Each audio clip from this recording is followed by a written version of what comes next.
Hello, and welcome to the Royal Alberta Museum. My name is Emma. And I'm Jana, and we're your hosts for Pecha Kucha Night 20.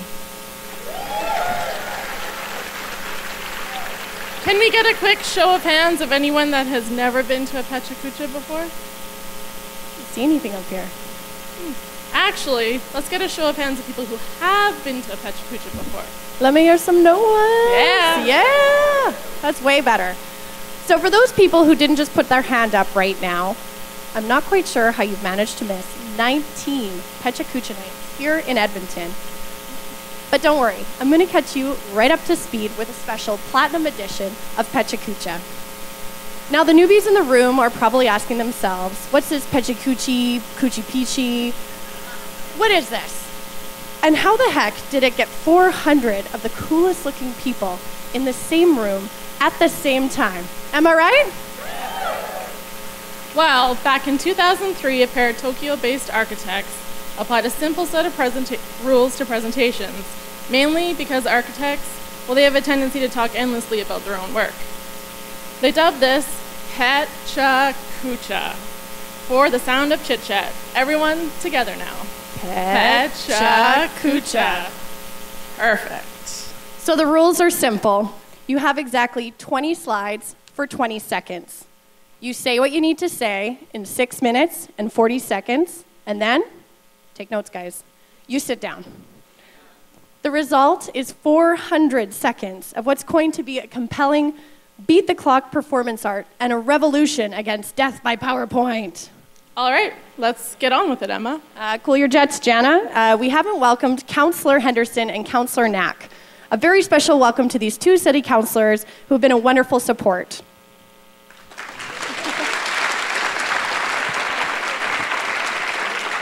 Okay. Where are they? Let's see them. Now I need to talk about really important things, like social media and hashtags. Right, so you can join the conversation tonight using hashtag YEGPKN. Emma, what are you doing? It worked out way better in rehearsal. I'm actually trying to take a selfie. Tonight, TELUS is giving away an iPhone for the best selfie of the evening. So do what you do best, Edmonton, and take your best shot throughout the museum of your gorgeous faces. All you need to do is hashtag PKN TELUS. I'll say it one more time. PKN TELUS to enter. Their winner will be announced at the end of the evening and will be going home with a brand new iPhone. Yeah. Yeah. All right, let's officially start this chit-chat with our first presentation of the evening. It's so fitting we start with a presentation from Ryan Stevens and Monica Roberts from the Edmonton Heritage Council on how you can re-envision the city as a museum. Hello.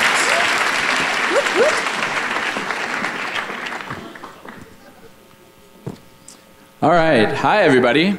My name is Ryan Stevens. This is my colleague Monica Roberts, and we're kicking off this museum set Pecha Kucha with a presentation about museums. What is a museum? What purpose do they serve? Of course, we generally see them as essential, fascinating repositories of artifact and information that hold the stories of times past. But how do museums capture the essence of a city that is constantly in flux? A city constantly changing and being recreated. Edmonton exemplifies this more than most. It's saturated with cultural history, yet youthful in age and working through a period of difficult growing pains. This conundrum was posed by urban planner Larry Beasley in a keynote speech at the Museum of Vancouver titled, "The City as Museum and the Museum as City." He describes what he sees as a void in the urban DNA of most cities, a gap between their heritage and their current dramas and issues. The Greeks filled this void with the agora, the ancient square where citizens, governments, and merchants alike would assemble to simply communicate, exchanging potential solutions, ideas, or story about the city's past and future. Such an egalitarian gathering rarely exists today, but we think it could be the new calling for museums. This starts by recognizing and celebrating our heritage using the public streets, buildings, and personal stories we find throughout the city. A ubiquitous and inclusive examination of what it means to live in Edmonton and be an Edmontonian. We're calling this the Edmonton City as Museum project. Rule number 1, you certainly don't need to be a historian to share stories of this place. Some of you may know local photographer Fred Armbruster. He's also the founder and executive director of the Canadian Civil Defence Museum. He took on this position after accidentally stumbling across Edmonton's widely forgotten Cold War bunker in the West End. He's not a historian by trade, but by photographing and advocating for the structure and telling its story, he has single-handedly managed to catalyze public support for its rehabilitation. Most importantly, he has helped renew interest in the Cold War history most Edmontonians didn't know we had. Other locals carry our heritage through their day-to-day work. The Ling Nan restaurant has been an Edmonton mainstay since 1947, holding generations of Kwan family history and local Chinese heritage. The Kwans may see themselves as merely restaurateurs, but their ability to tell great stories has given them notoriety through their reality TV show reaching well beyond Edmonton.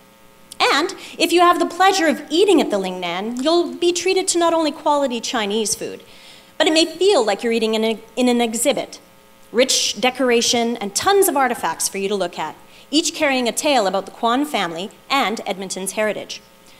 Which brings us to rule number 2. The most important and meaningful stories of our communities don't necessarily rest within history books and museum exhibits.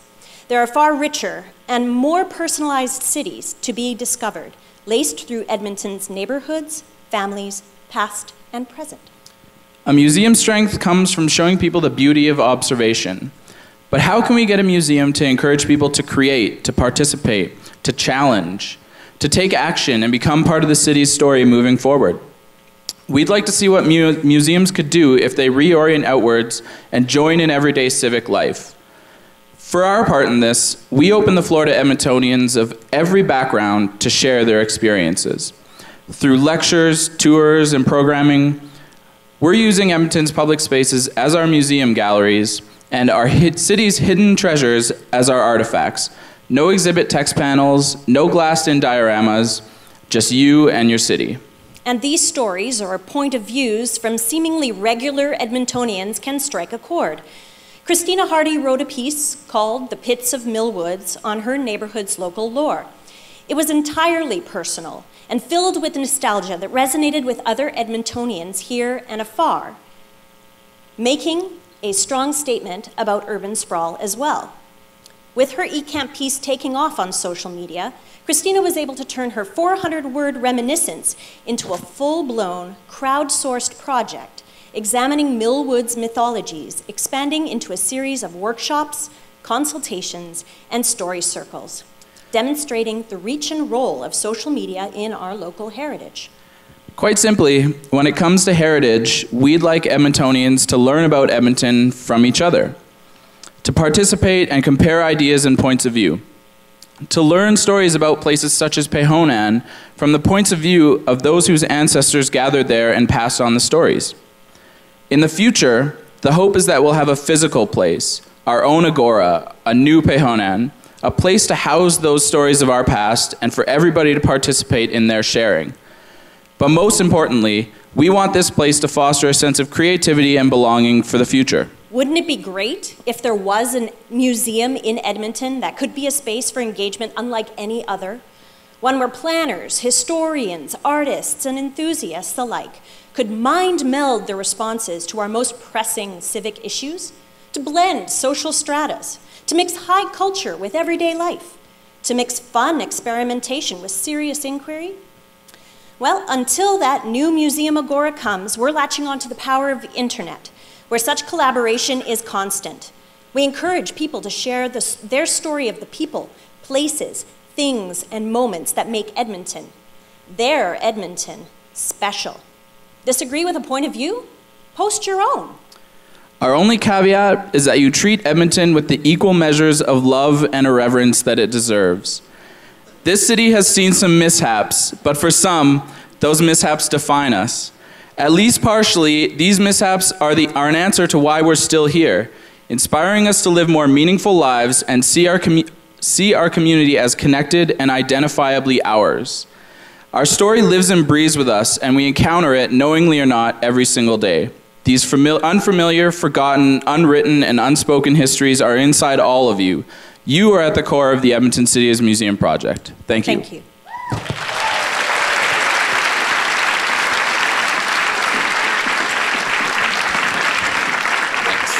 Thank you. I'd just like to take a quick moment to remind everyone that you're in a museum as well. So thanks for that. Pecha Kucha is put on by Edmonton's NextGen. In 2006, the City of Edmonton formed NextGen as part of an initiative to engage, inform, and empower Edmontonians ages 18 to 40. With events like Pecha Kucha, we hope to engage passionate, community-minded individuals to be champions in the City of Champions. NextGen's always looking for young, passionate individuals to join their working groups. If you're interested, head to the booth in the lobby during intermission or head to their website, edmontonnextgen.ca, to fill out an application. I did that about 3 months ago, and now look where I am tonight. It's not so bad. Jana, we can't hold off on our next presenter any longer. Evan Lockwood is here to talk about the 40 things that he will do in his 40th year. In the interest of getting him on stage before he turns 41, Evan Lockwood.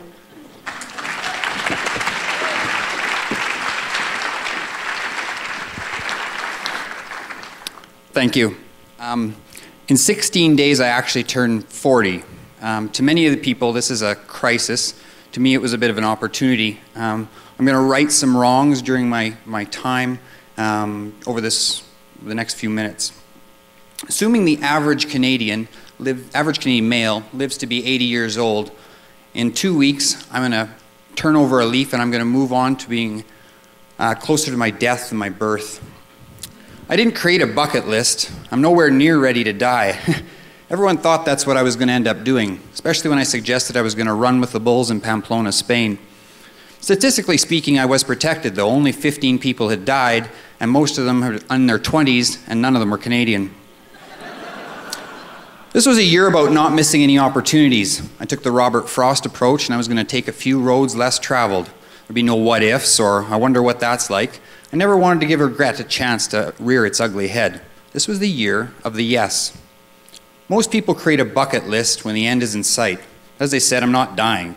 I don't want a bucket list. I just want 40 things that I could do. I'm going to tell you a little bit about why I did them, and what I did.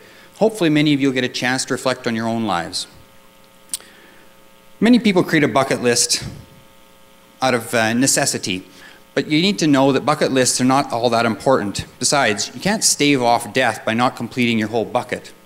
First thing that I decided to do was get a tattoo. I never thought I would get a tattoo. I work in healthcare. I know what they look like when you're 60, and it's not pretty. I got a Q because my son's name is Quinn, and I swore that I would never do anything this year that wasn't going to make him proud. This wasn't one of them, though. Many people have fears and try and conquer them with bucket lists, and I'm just like that. I have a lot of fears. One of them is heights, and I did my best to conquer that by hanging off the edge of the CN Tower. At the end of that hang, though, I realized it's not about overcoming my fear of heights. It's about understanding the 25-year-old assistant welder who bolted on that hook I was hanging from. I found inspiration in Rick Mercer. Both he and I climbed Mount Nimbus via a steel-cabled Via Ferrata. What I knew that he didn't know was in the middle of that suspension bridge was a breakaway board that was going to collapse as he walked across. It was a great opportunity for me, and I really enjoyed it. Sometimes opportunities present themselves in strange ways. I took the chance this past year to crack my addiction. It would have been easier to come off crack, I think. I was addicted to sugar. I stopped all sugar for 30 days. At the end of that 30 days, I did feel a little bit better, but many of my friends are ready to kill me. As it turns out, when you take the sweetness out of the food, you take the sweetness out of heaven. I also had the opportunity to get cultured. I've seen operas. I don't particularly like them. I've also seen musicals and symphonies. I've been to Aida in London. It was pretty good. At the end of Puccini's opera, Madama Butterfly, I realized two things. One, I have to learn Italian. And two, it's going to be 20 more years before I go to another opera. Many people have traveled and traveled quite extensively, but you often don't go beyond the usual. Las Vegas is no exception. In Las Vegas, I think most people see only casino floors and outlet malls. If you take the opportunity, your money is much better spent shooting an AK-47 or riding in Tonka toys on the biggest sandbox you've ever seen. I also had the opportunity to live a little bit of the James Bond life. I went to France for a week and hung out with some friends. During the opportunity, I strapped on my snowboard, attached myself to a glider pilot, raced down the hill, and rocketed into the sky. From up there, I was able to plot Goldfinger's demise. Most people have a fear of heights, and I'm no different. My fear of heights is second only to my fear of confined spaces. Best way to treat all fears? Immersion therapy. Best way to treat immersion therapy with confined spaces? Crawl into a lava tube 65 feet underground on the backside of an active volcano. Sometimes opportunities are just a way to improve our character. I was challenged too and took up writing in a diary for an entire month. That was a very enlightening experience of a 12-year-old girl. I also took up the opportunity to do printmaking. I enjoyed the technical aspects of printmaking. It was pretty cool, but I had absolutely no creativity, and my son was the subject of every single project. I think it's important that we all spend time with our friends, and those experiences were absolutely the best for me. I looked around, and over my career, which has been fairly long, I actually lost touch with a lot of friends because of my commitments. I spent part of this year trying to rekindle many of those kinships, and actually took a trip, as I said before, to France, where I got to see some very good friends from a long time ago. Some of our best activities, though, some of the best opportunities are in our own backyard. I've run and biked in our river valley many times, right by this Segway tour, as I'm sure many of you have. But one day we actually stopped, got on those two-wheeled beasts, and rolled up and down the river valley for an hour, and it was fantastic. Sometimes the weather waylaid my plans. I couldn't go dog sledding. I wanted to ride the bobsled and the luge in Calgary, and that all exploded in front of me. I actually was supposed to go snowboarding this weekend, but I couldn't find anyone to go with me. So I ended up ice climbing. The best part about that experience, I was in Banff for the Olympic kickoff before Sochi with the entire Canada's Olympic team. I think I don't look 40. My girlfriend disagrees. I feel very fit. One of the things that drives me to being fit is that I don't want to be an old dad. I started having kids late in life, and I've got one, he's 4. In order to be fit, though, I need to be motivated. My motivation was running around this mountain at midnight for 5 hours, up and down 17 kilometers, up and 17 kilometers down. Now I'm taking on a new challenge. I'm probably the only kid from Saskatchewan who's never played hockey, and I can't skate. So I signed up for a Discover Hockey program. Had my first practice on Tuesday night, my first game's tomorrow. I'm gonna kick this one way or another. I've had a great year. It's been a lot of fun. I've taken a lot of opportunities, and I've never let anything go by that I wish I hadn't. It's important to me. I've grown a little bit as a person, and I think that in the end, I hope that my son is gonna sit down and ask me, Dad, what are some of the cool things that you've done in life, rather than, why do you always embarrass me?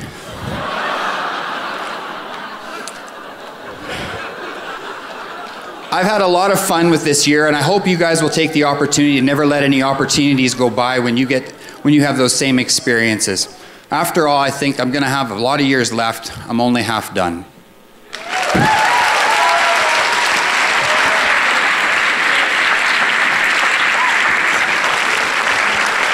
Thank you so much, Evan.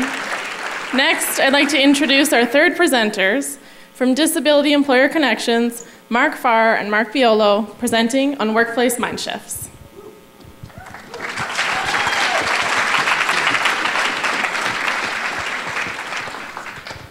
All right, hello everybody. Thanks for coming out tonight. I'm going to start with a question to the crowd. How many of you know someone with a disability? Can you raise your hand? Perfect. And I'm going to get you to raise your hand again if that person has a job. Okay, that's why we're here tonight. I'm Marc Farr, and this is Marc Biollo. We're from the Disability Employer Connections Group. Our goal is to educate employers and to create more opportunities for meaningful employment for people with disabilities. Disabilities can occur at any age. They can be permanent or temporary, severe or mild. What we're hoping is that in the next 10 years, when someone says they have a disability, that just means I work differently from you do. Nothing more, nothing less. So for a variety of reasons, today's workforce, while more diverse than it was 30 years ago, still lacks a representation of people with disabilities. One of our goals is to help employers who hire on merit truly see even more merit and not the disability. Throughout our presentation, you'll see individuals with disabilities who have achieved success in the workplace. This is Wayne. Wayne is diagnosed with a learning disability, and he works for a company called Rotec Supplies Incorporated. After 5 years there, Wayne now performs all the jobs, including forklift operation, as well as he trains new staff members. His supervisor considers him the company's best employee.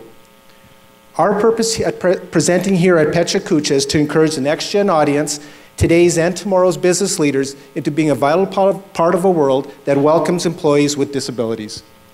And the world has changed a lot for people with disabilities in the last 30 years. Our buildings are more accessible now, and we have social reforms that have ended things like the ugly law. Yet there actually used to be an ugly law in several US cities that made it illegal for people with unsightly disabilities to appear in public. Pretty crazy, hey? But the biggest change has actually been in people's attitudes, and that comes from people who share the belief that someone with a disability has equal value and importance as anyone else. So some of you might recognize this local celebrity. This is Joey Moss, and he has Down syndrome.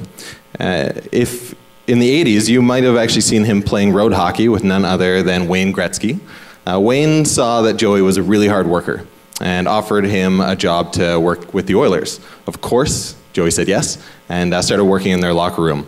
Before too long, the Edmonton Eskimos offered him the same job, and over the years, there's been a lot of players that have been traded or retired, but they've all been humbled and changed thanks to their experience with Joey. So to recruit and retain the best people in the labor market, we have to be open to diverse groups right here in our own community. In addition to business needs, research indicates that the more diverse the team, the more creative and innovative it is, and the better able it is to handle challenges. The time is now to bring diversity into everyone's workplace. Even though 1 in 7 Canadians has a disability, there's a lot that's unknown and fear-inducing. 2/3 of us are uncomfortable talking to somebody with a disability. We fear we'll appear patronizing, or we might say the wrong thing, or do the wrong thing, or we just might be politically incorrect. For a lot of people, avoidance is the easiest choice. Understand it's not because people are uncomfortable about the disability itself, but rather it is because no one enjoys feeling uncomfortable or self-conscious. So essentially, kind of like Evan, we're talking about fear.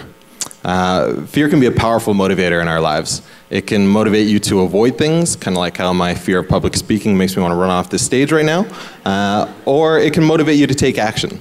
So take the story of Felix Baumgartner's skydive jump from the stratosphere. If you're like me, when you heard about that, you probably thought, this guy's fearless.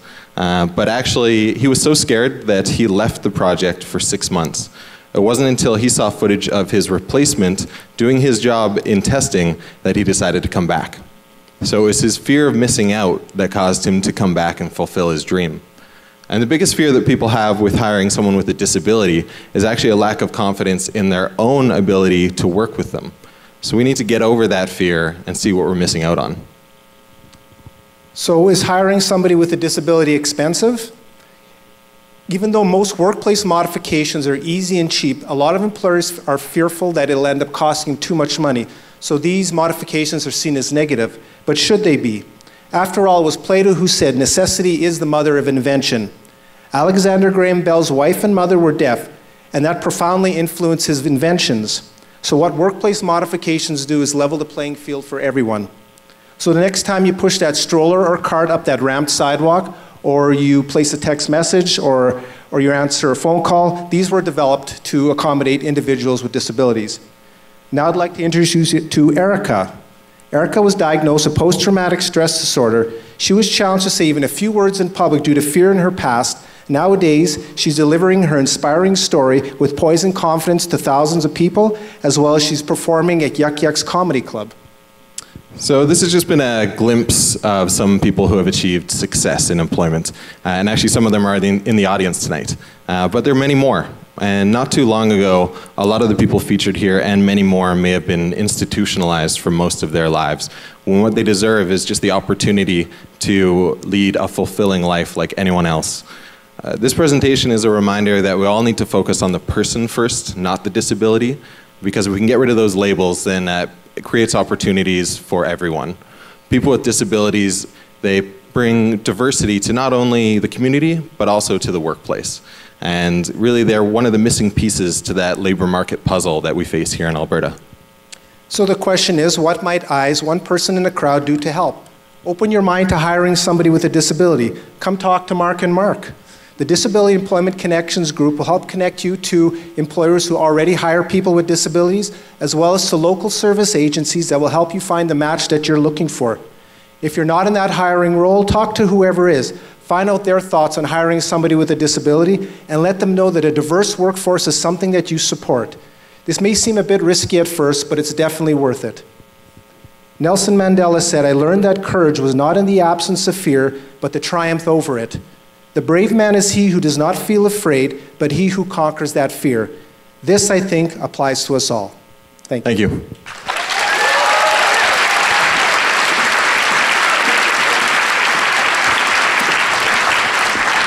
Thanks, Marcs. As NextGeners, we ask ourselves difficult questions every day. For instance, what hashtag to use? Or should I get another drink at intermission? Or should I get another drink at intermission? Or am I ready for kids? I know that's a tough transition. That's exactly what our next presenter said as well. Deepa Maisuria, an Edmonton social entrepreneur, will walk us through her discussion of a reason about one of life's biggest changing factors. Kids.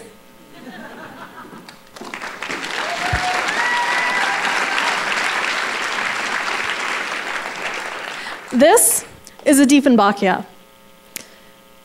Sorry. It's a native plant in some tropical areas, but you've probably seen one before or maybe even own one yourself because they actually make awesome houseplants. They're really easy to take care of and are super low maintenance. In fact, much like a weed, it doesn't take much to keep one alive. I somehow managed to kill mine. Now, usually I wouldn't care, but my apparent inability to take care of a seemingly carefree houseplant is making me wonder if I'm having some developmental issues into adulthood. Because amongst my friends, there's been a recent shift in maturity, that being that they've matured, and I haven't. I got married 4 years ago and was one of the first to get married amongst my friends. And while things have been going well at work and at school, sorry. Oh my God, I just had a complete mind blank. Okay, sorry. Do you mind if I start over? I'm really sorry. Is that fine? Okay, sorry. Sorry guys. Anyways, lots of my friends have been having kids. And in the past year alone, we've had about 10 couples who have had kids, and it hasn't stopped. Don't get me wrong, I'm happy for them, but it's a little depressing because my social scene is dwindling. In March, my husband threw me a milestone 30th birthday party, and surprisingly, lots of parents actually showed up. But that was after I found out he had to tell them that the house party would have a baby-friendly corner. So I figured I should do some self-reflection and some research to figure out if I'm actually ready to have some kids myself. Like I said, I'm 30, which means my biological clock is ticking. And I've done some research which says that the chance of miscarriage and developmental issues into adulthood increases after 35, so I can't ignore the facts. But I'm really hoping I got my grandma's fertility genes. You see, my dad's mom had a natural and likely unplanned pregnancy at 42. That's her with my uncle and my brother and my sister. I just wish age was the only pressure. But I'm getting a ton of pressure from some female friends. So when I first got married, I should just tell people, oh, I'm not having kids. I don't know if it was necessarily disappointment or just complete disgust. You're not having kids? It makes me wonder if the pressure for women to have kids stems from old societal pressures, like when a woman's worth was based on her ability to have children.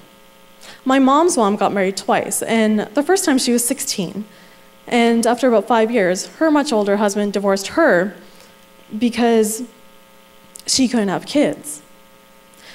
But between you and me, he must have been shooting blanks, because when my grandma got married the second time, she was pregnant for 11 years in a row. 10 pregnancies. This is her.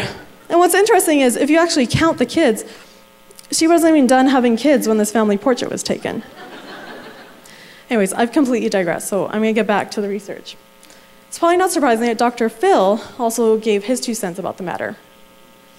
And amongst a bunch of things to consider, one really stuck out to me, which is the cost of raising a child until the age of 18 is $250,000. Okay, let me think about that. The cost of raising one kid is $250,000 until they're 18. But do kids actually leave home when they're 18? Because if a kid's living home when they're 18 years old, chances are that's not an Indian kid.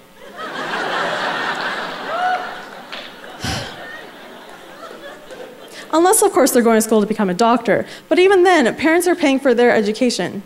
And the kids come back home when they're done.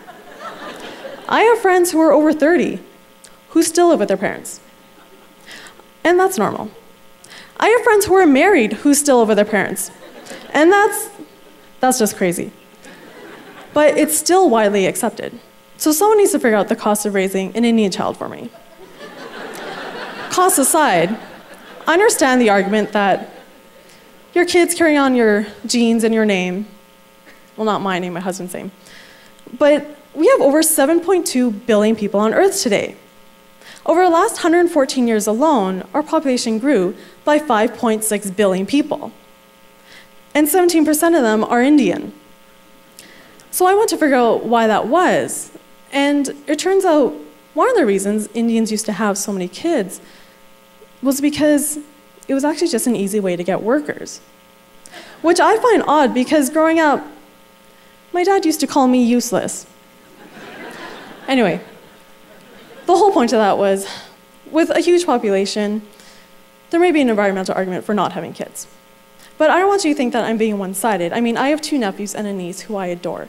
And when my first nephew was born, I used to lay him on my chest and have him sleep on me for hours, which must be like taking drugs because I'm releasing oxytocin just thinking about it. And as kids get older and are better able to communicate, they have this innate way of making you feel like you're the best person in the world until they have a tantrum and start screaming how much they hate you. But I'm just assuming that's rare. And kids also remind you to put life into perspective. And I blame cartoons for that. Because when I'm complaining about my first world problems, my nieces are singing, let it go, from Frozen. And if that doesn't work, my nephews are singing, everything is awesome, from the Lego movie. So I'm sure that a lot of you are wondering if, I've actually come to a conclusion myself. And after a lot of research, do you know what? I actually have come to a conclusion. And of course, I would love to share this incredibly personal decision with you all here tonight, but I'm approaching my time right now.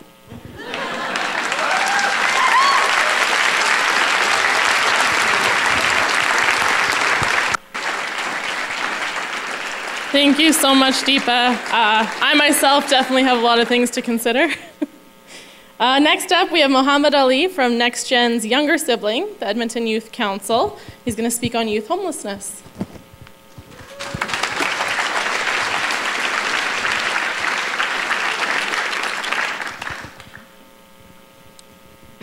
I'd like everyone in this audience to please close your eyes and think of a homeless person.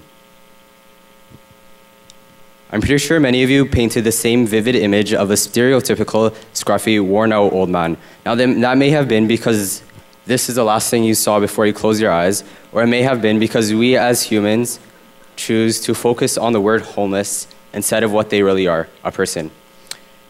Now, when we think of homeless youth, our minds conjure up images of tall, shadowy, scary-looking, street-hardened youth. Our minds automatically latch onto the word homeless, and we think of hoodlums and street punks, people somehow both immensely stupid and wise beyond their years. We don't look at them and see our goofy teenage brother or awkward college student cousin, even though they're both at the same level of maturity. We as a society don't see ourselves in these youth when we look into our eyes. As we walk by them on the street, we don't see that individual with a favorite color or a sense of style.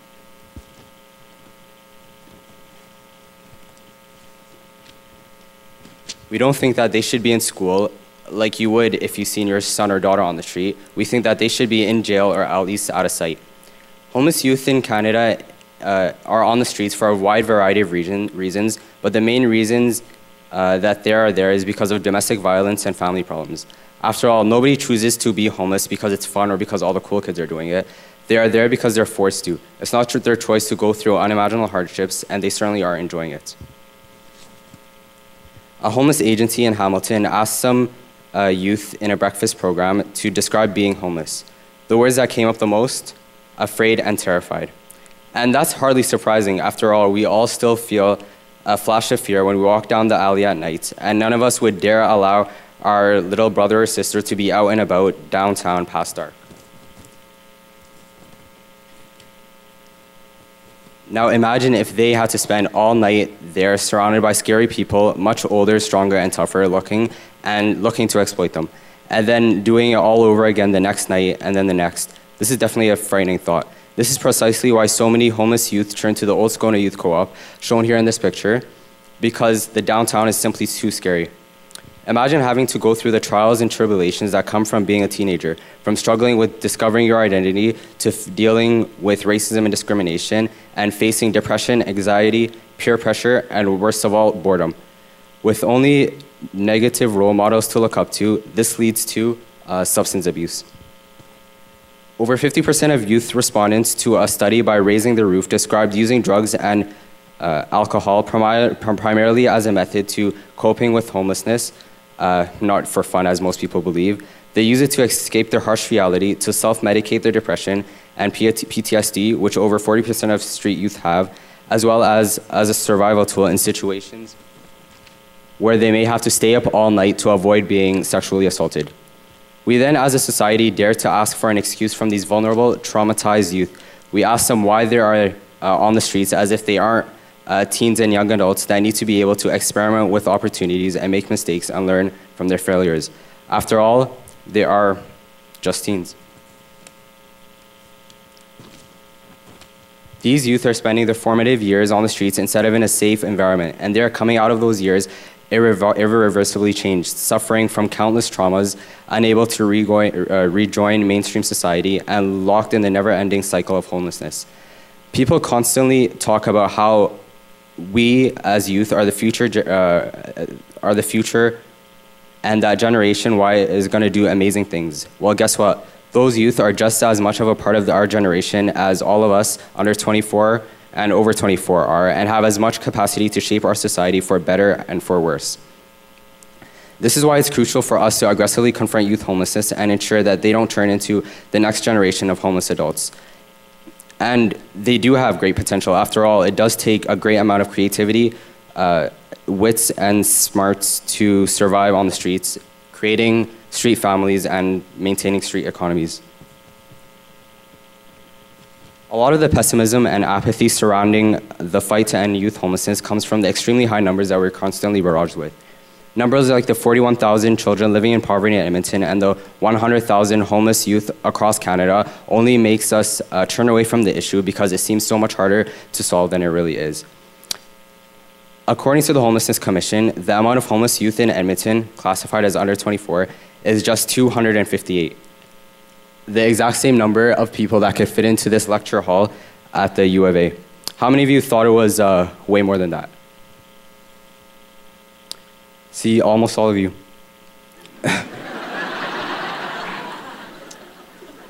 I was absolutely shocked that it was that low, especially in a city with over 1 million people.